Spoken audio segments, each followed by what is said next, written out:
Fala galera do ENAF, estamos aqui em Belo Horizonte, Minas Gerais, no ENAF Cast.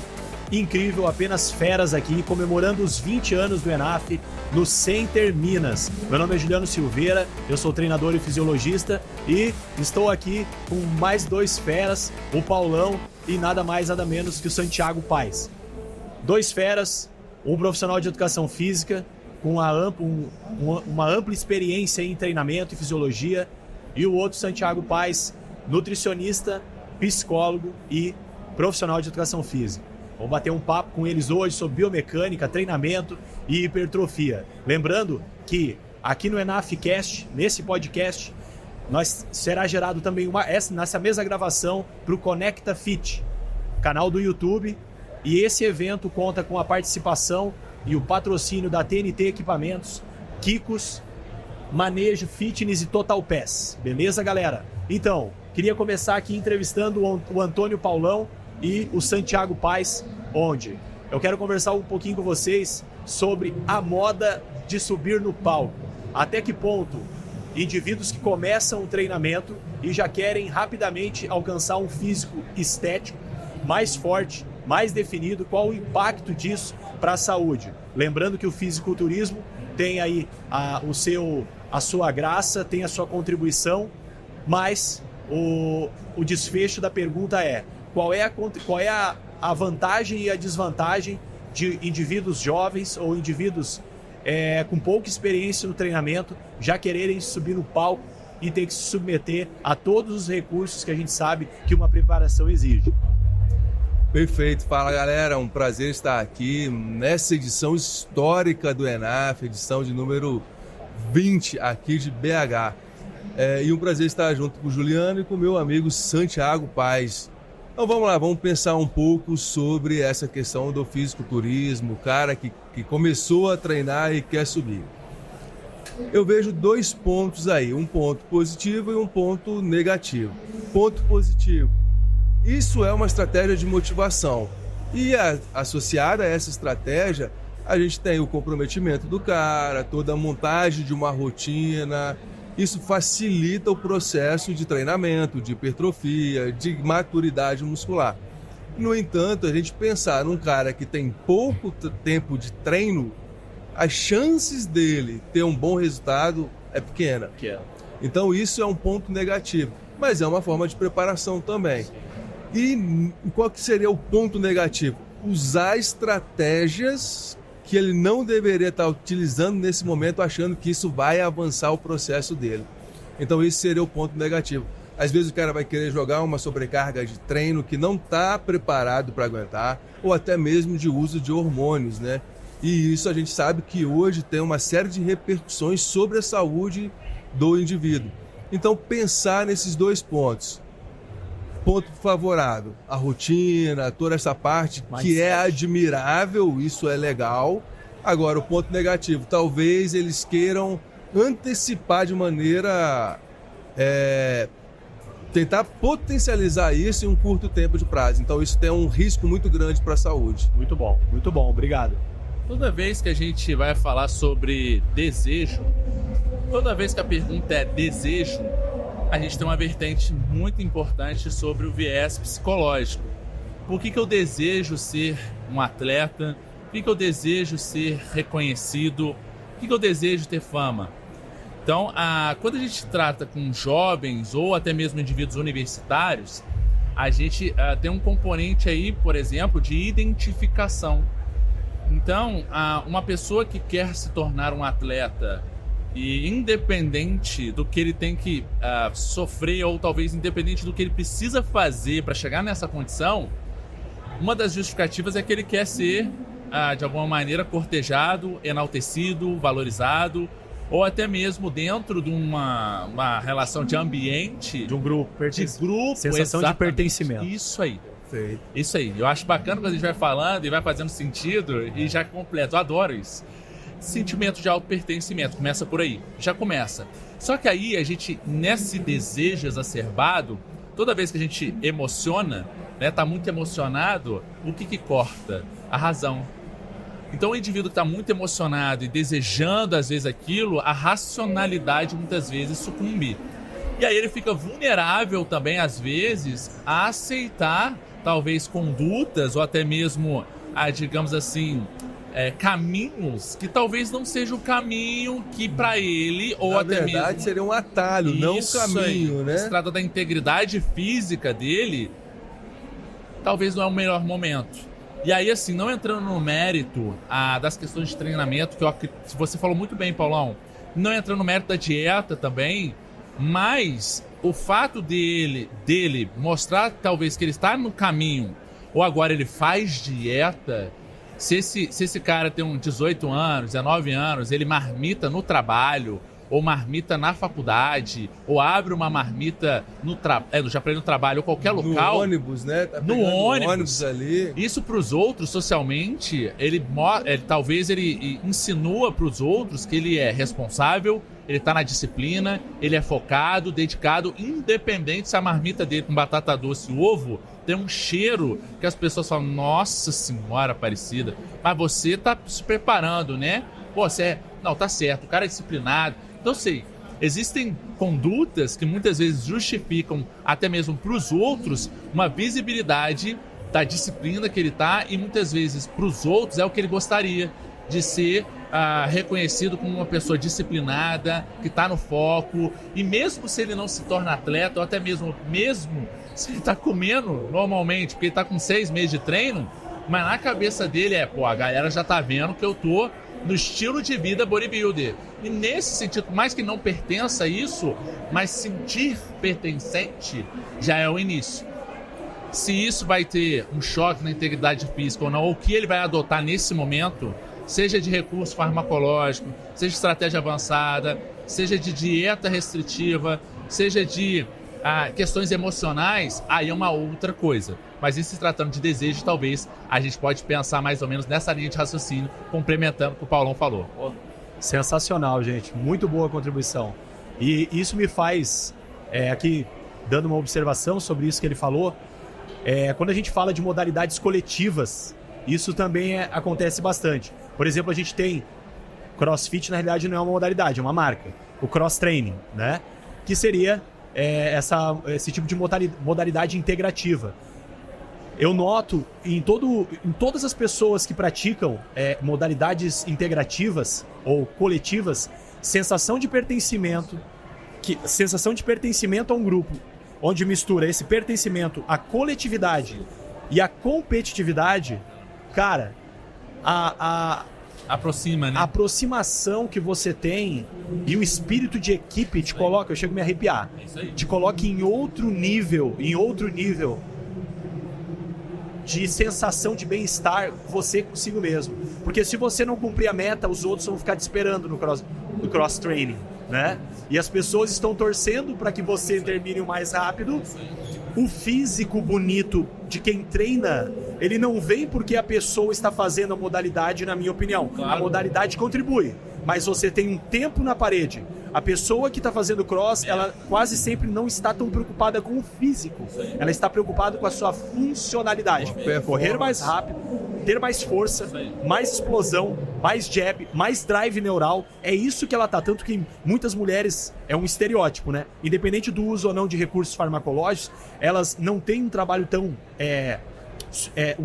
harmônico do glúteo, né? Se você for, geralmente o quadríceps da mulher se pronuncia, o abdômen tem uma marcação diferente, não é tão acentuado devido ao tipo de modalidade, os levantamentos, alto trabalho da musculatura do core, e o glúteo, como você não acaba não isolando nos exercícios, ou não se preocupa com isso, o padrão de biotipo de corpo acaba sendo esse. E se você pergunta para uma mulher, você não tá que faz o cross, é incrível isso, pode perguntar, você não tá notando que, nossa, você tá com muita coxa, tá com muito braço, geralmente é esse, nossa, tá muito grande em cima, você não tô preocupado com isso. E o trapézio, que é confundível muitas vezes por conta do aumento do receptor androgênico no trapézio, né? As pessoas falam, tá tomando, hein? Mas não, é só crossfit. Não, mas por quê? Porque você tem um recrutamento muito grande e, de fato, essa diferenciação pode justificar também. Né? E outra, como a carga de treino também tem um gasto muito grande, você vê no percentual de gordura dessas mulheres um percentual mais baixo, atribuído a essas questões de característica morfológica, tá todo ali o cartão postal pro cara fala assim, Não tá puro ou não, né? E aí, muitas vezes, você entra naquela questão, tipo assim, não, mas eu tô falando a verdade. E aí você cria, às vezes, uma outra vertente que, às vezes, a mulher não tinha pensado nisso, nunca ficou vulnerável a isso, e agora, em função da consequência morfológica no corpo dela e dos tipos de comentário que se faz, e ela nunca tinha pensado nisso, começa-se a pensar algo, cara, mas por que estão falando isso? Eu nunca tomei nada, tá, mas estão falando que eu tô tomando. E aí começa a gerar uma culpa, ou às vezes um viés psicológico que nem tinha na vida dela e agora começa a ter. E aí, só complementando o que você falou, que eu acho muito importante, um sentimento de pertencimento e também uma redução do sentimento de rejeição. Perfeito. Porque, na maioria das vezes, quando a gente vai analisar por que as pessoas querem fazer um determinado esporte, especialmente quando você falou coletivo, uma modalidade coletiva, é justamente de ter auto-pertencimento ali, mas não ser rejeitada ou rejeitado. Então, acho que tudo culmina muito nessa questão também. E essa questão do pertencimento é um outro fator que, quando a gente fala de exercício, seja para o atleta ou seja para a pessoa que só quer saúde, existe a questão da motivação. Cara, e quando você está motivado, as chances de você manter aquilo ali aumenta. Não é garantia, mas aumenta. Então essa questão do pertencimento é um fator determinante. E quando a gente pensa de performance, se você treina mais, lógico, controle de carga, alimentação, enfim, não é a questão. Sim. Mas se você treina mais, se você tem constância naquilo, e lá o objetivo é performance, automaticamente a sua performance melhora. Então isso também é algo que a gente precisa levantar. Tem outra, quais são os fatores que motivam essa pessoa? Porque existem pessoas que se motivam de uma maneira e existem outras pessoas que motivam de outra maneira. Então o treinador, a conhecer talvez quais são as principais motivações, isso é sensacional. O indivíduo, por exemplo, que começa a se engajar agora porque ele está preocupado que o filho está crescendo e ele não consegue jogar bola, acompanhar e por aí vai. Então, muitas vezes, as condutas elas são atribuídas às motivações pessoais, né? Então, isso é importante também que o treinador contextualize. Desculpa. Imagina. Outra análise que eu nunca, já procurei, inclusive cheguei a conversar, perguntar para o Tibana, o Ramírez, que estuda muito essas modalidades integradas. Numa dessas conversas, eu fiz uma pergunta e, eu não sei, eu sempre pensei fora da caixa para as coisas. Porque como eu sempre tive um ritmo de estudo bem grande, diário, eu tenho um horário para estudar e isso é todos os dias, de segunda a segunda. Então, automaticamente, você vai criando insights das coisas e vai ficando cada vez com mais dúvida. E eu percebi um negócio. Quando você entra numa modalidade de treinamento multifacetário ou um cross-training, por exemplo, eu noto que você tem um tempo na parede para vencer e a maioria das pessoas... Nada contra a modalidade. Estou fazendo uma análise totalmente imparcial. Todos eles, a maioria, se ainda não, vai ter que tirar a camisa. Então, quando a galera, treina com pouca roupa, tá? Homens e mulheres. Se você não faz dieta, para você se sentir pertencente ao grupo, não é apenas funcionalmente falando, mas sim esteticamente. Então a gente nota que, por quê? Porque quando o CrossFit, alguns anos atrás, começou a bombar no Brasil, as pessoas começaram a associar a modalidade à mudança rápida e abrupta na estética. Só que se você entrar dentro de um box de CrossFit, o professor está sem camisa. Eu não concordo com isso. Eu acho que professor é professor, minha opinião. Aluno é aluno. O aluno pode tirar a camiseta, beleza. Mas o professor tem que manter uma conduta ética. Na minha opinião pessoal, nada contra a modalidade, sou super a favor.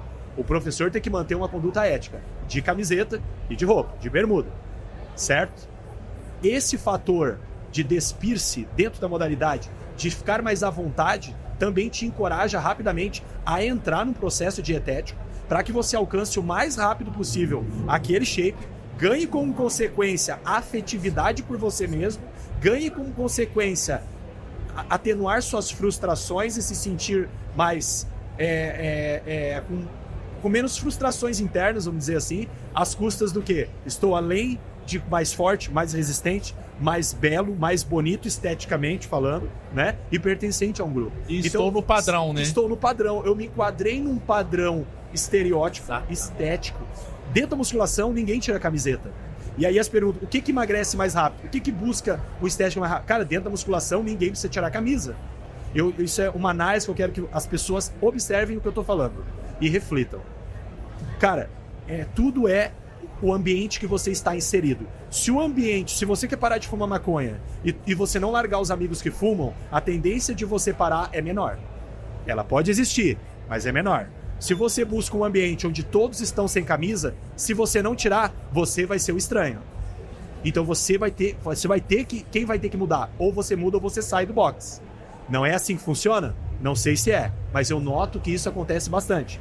Na minha cidade, nas proximidades, tem academia cultura. Todo mundo sem camisa. E todo mundo bonito. Esse é o estereótipo. Esse é o conceito. Entende? Então, assim, não é que a modalidade emagrece mais. Não é que a modalidade é melhor no emagrecimento ou gera mais oxidação de gordura a modalidade do que a musculação. O que é um contexto que você vive internamente, um ambiente que te favorece para que você tenha esse resultado mais rápido. Que você se cobre mais para alcançar a meta, funcionalmente falando e esteticamente. Sim, se a gente pensar, independente do qual a modalidade, qual o objetivo, todo o resultado ele é multifatorial, entre questões ambientais, fisiológicas e comportamentais. Então, assim, igual você falou, na musculação os caras não tiram a camiseta, mas tem a galera que vai com aquela camiseta estilo Ney Matogrosso.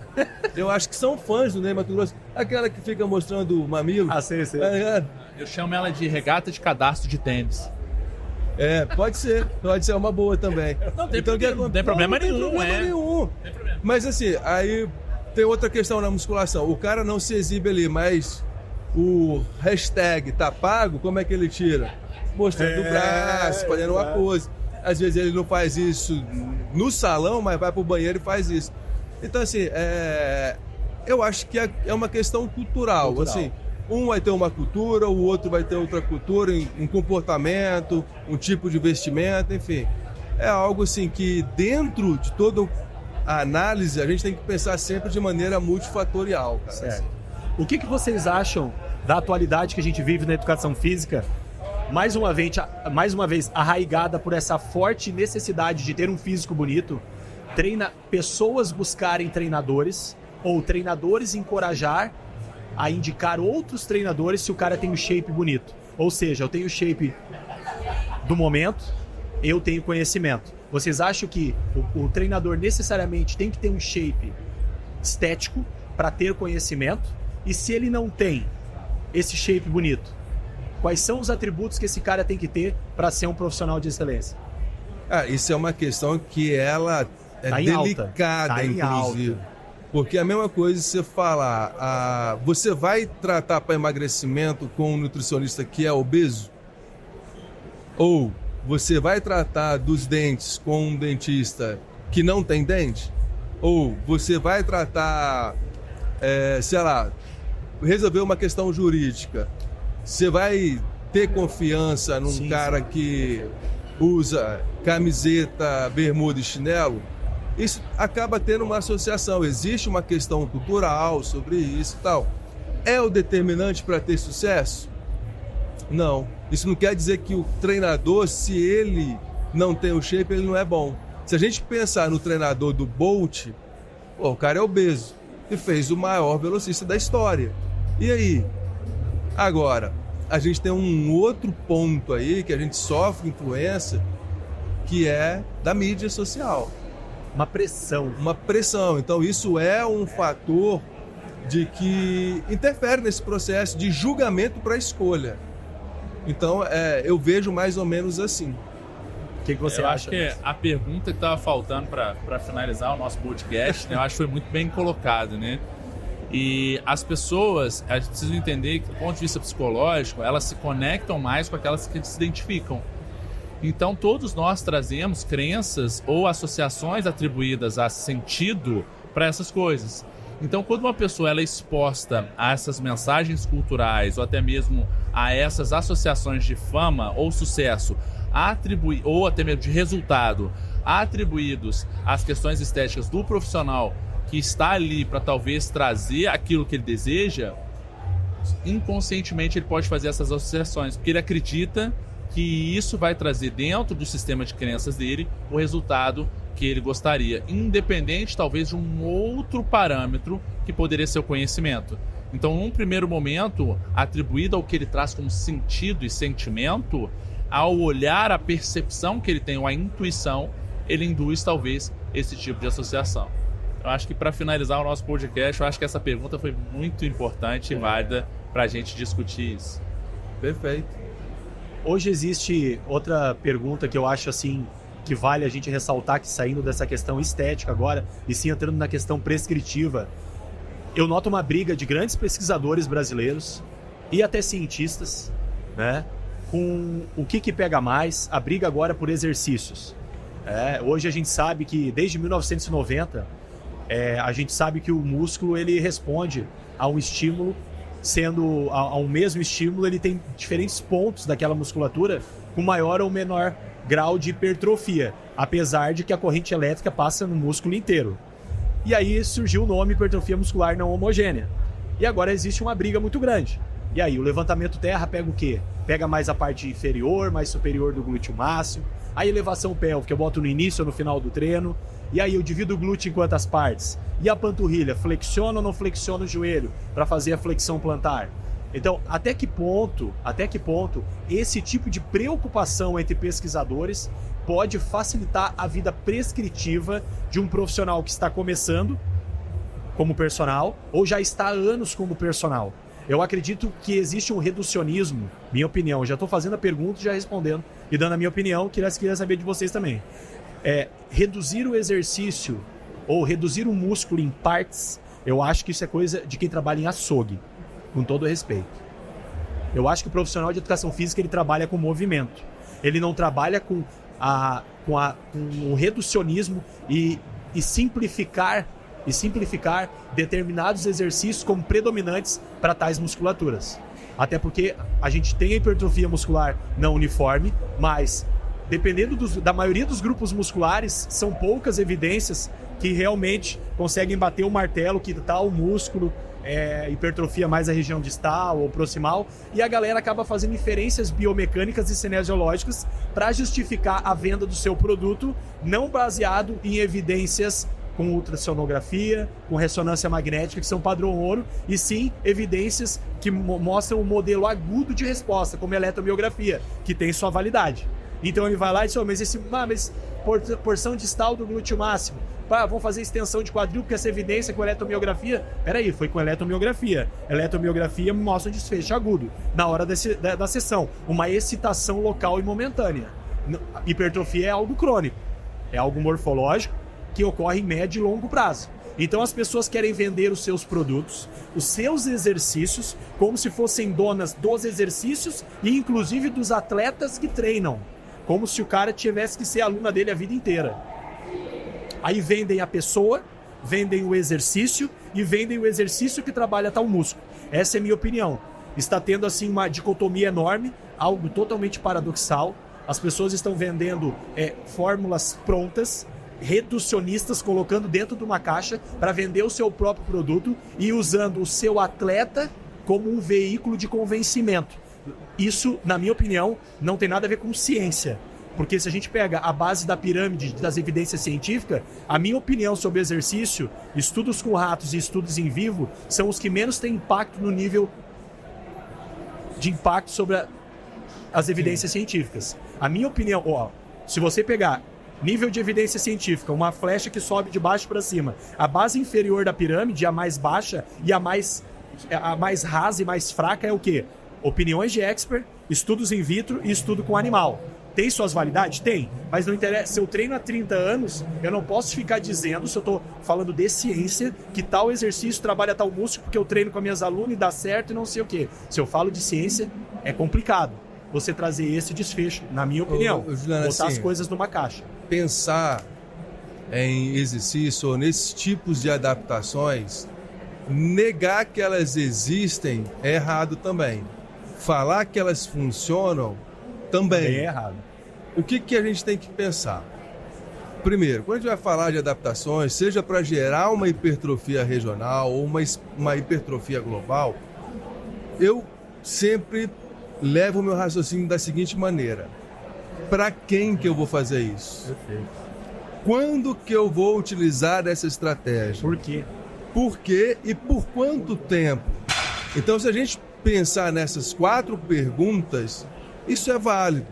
Eu posso pensar em uma hipertrofia regional, de fato, para melhorar a estética, mas para todo mundo? Não. Aí é que Eu tá. posso utilizar dessa estratégia para melhorar a hipertrofia de um sujeito que tem um problema osteomioarticular? Posso. Eu preciso fazer isso com todo mundo? Não. Não. Então, acho que assim, a gente tem que ter cautela para assumir que não funciona ou que funciona para todo mundo. Eu acho que essa é a minha visão de maneira bem... Finaliza aí, mestre. Maravilha. Eu acho que é bem isso mesmo, né? Eu acho que a gente tem o poder de avaliação, o profissional que consegue enxergar o indivíduo na frente do exercício, ele tem total diferenciação no mercado. Então, quando ele, ao invés de prescrever o exercício, ele analisa quem vai fazer, ele já tem uma diferença absurda. Só que para saber isso, cara, tem que vir no ENAF, né? Exato. Tem que vir no ENAF. Tá junto da galera que estuda, que compartilha. Galera, é isso aí. Agradeço a participação de vocês. Os 20 anos do ENAF, do nosso ENAFcast. Lembrando que o ENAFcast também vai ser transmitido vários detalhes e momentos dessa entrevista e das outras entrevistas no canal do YouTube. Aguardo aí a todas as próximas entrevistas. Obrigado à participação do Santiago Paes e do Paulão, excelentes profissionais, e sigam em frente, que vocês são sucesso. Tamo junto. Valeu. Valeu, galera.